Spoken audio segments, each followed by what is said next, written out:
Praise the Lord, saints. It is good to be in the presence of the Lord. A pleasant good morning or good afternoon or good day, wherever you are. You know that this COVID thing has really taken the world by storm again. You know that today we cannot even gather together as a church anymore.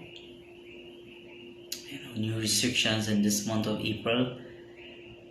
Yeah, we could just gather with 25%, but given the space that we have, and that it's better we just do stuff online for now, just about for the 3 weeks, and hopefully things will change and we'll come back to a sense of normalcy. Well, as normal as it could get.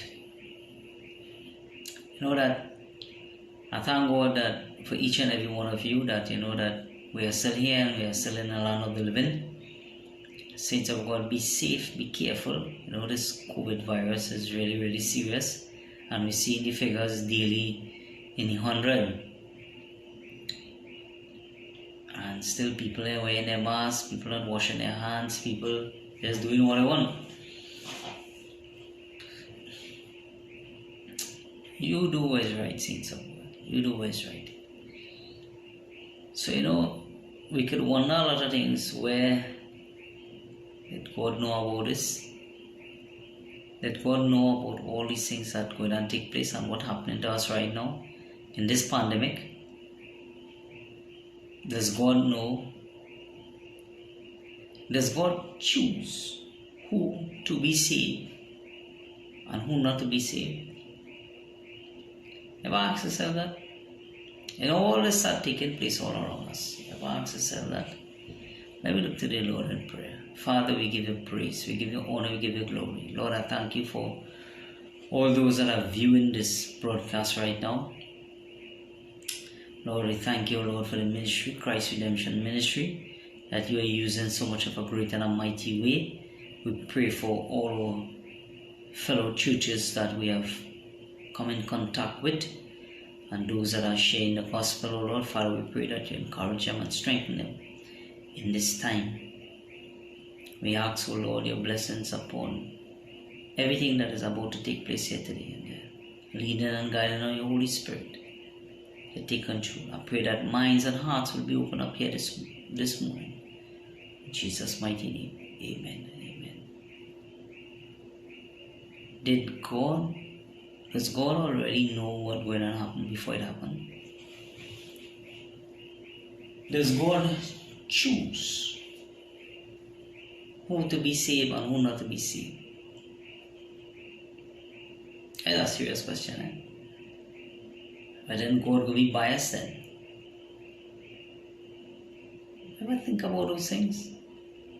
And I know that a lot of times we have people teaching a whole bunch of stuff here. And feel that the elect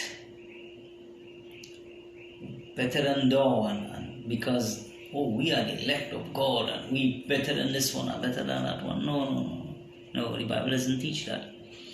We tend to take the language of the Bible and apply to our English, and sometimes apply to our own parlance, as our own words in Trinidad language. And we mess things up really, really bad. And we take things out of context when we're reading and looking at certain words. So today I'll be looking at the word foreknowledge, predestination, and election. But I just want to focus today on the foreknowledge, right? So keep that in mind: foreknowledge, predestination, and election. So foreknowledge.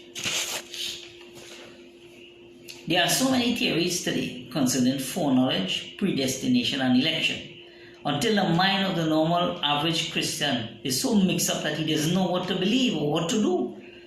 If we do not get these type of doctrines straight, our whole Christian life will be in a turmoil and warped and just so confused. And soul winning will become a lost grace. Remember, soul winning is by grace of God. Ephesians 2:8-9. Let us first turn to the word foreknowledge of God. So what do you think foreknowledge of God means? Well, God already know who gonna be saved or who ain't gonna be saved. God already determined who to be saved and who not to be saved. Well then that God will be very, very, very, very biased. Be very biased when it comes to that. Turn the Bible to the book of Romans.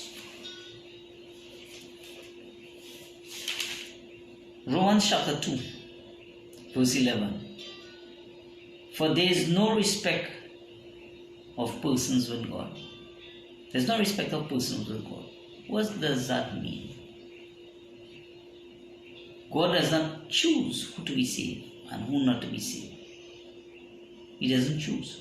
So when the scripture here says there is no respect of person with God, God does not choose. You have to understand. We'll start going to the language of the Bible and understand what it really means, right? But right now we're dealing with the word foreknowledge. Foreknowledge.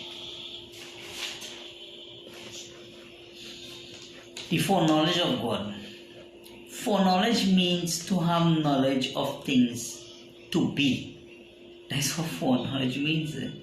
To have knowledge of things to be. In other words, to know the future. And I could imagine some of you right now they say, I could really do that right now with a lot of numbers, boy. Come on now. No.